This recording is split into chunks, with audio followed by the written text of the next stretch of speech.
عاشق ہر اس چیز کی قدر کرتا ہے جو اس کے محبوب اور معشوق کی طرح منسوب ہوتی ہے۔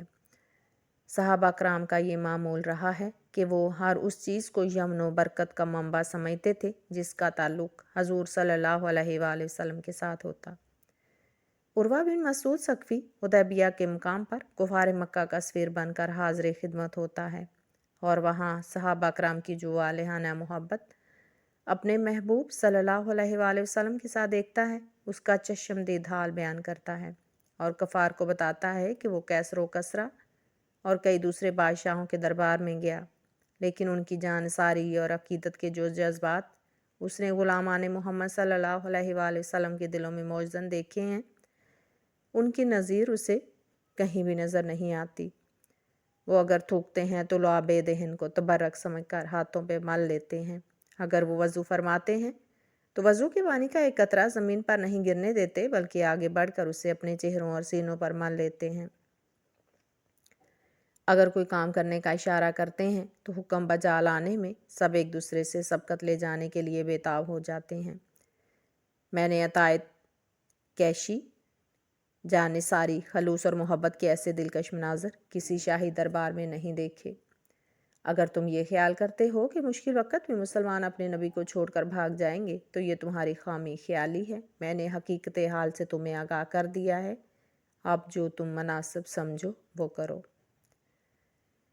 اس قسم کے متعدد واقعات ہیں جو اس بات کا شعور دلاتے ہیں کہ ہر وہ چیز جس کا تعلق حضور صلی اللہ علیہ وآلہ وسلم کے ساتھ ہے اور جس کو حضور صلی اللہ علیہ وآلہ وسلم نے مس کیا وہ عظمت کی حامل ہے، اور مومنین اس سے برکت بھی حاصل کرتے ہیں اور اس کی عزت و احترام بھی کرتے ہیں۔ حضور صلی اللہ علیہ وآلہ وسلم کے ایک صحابی جن کا نام انس رضی اللہ تعالیٰ عنہ ہے، ان کے پاس ایک رومال تھا جس کی عجیب و غریب شان تھی۔ ایک دفعہ ان کے پاس مہمان تشریف لائے، انہوں نے ان کی دعوت کا اہتمام کیا تو جب کھانا کھانے کے لیے بیٹھے تو آپ نے وہ رومال اور دسترخوان پکڑا اور اسے آگ میں پھینک دیا۔ مہمان کہنے لگے کہ آپ نے یہ قیمتی رومال آگ میں کیوں پھینک دیا ہے؟ آپ اس سے صابن کے ساتھ دھو لیتے اور اسے صاف کر کے استعمال کرتے۔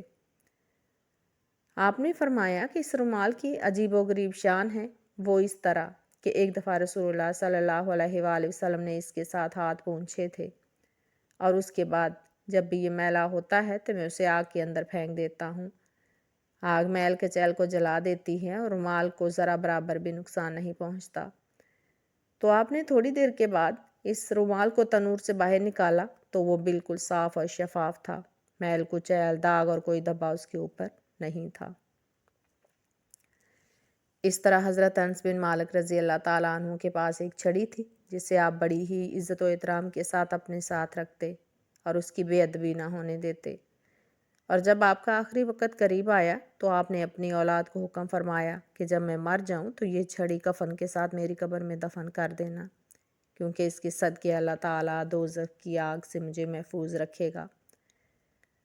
تو آپ کی وصیت کے مطابق وہ چھڑی آپ کے ساتھ قبر میں دفن کر دی گئی۔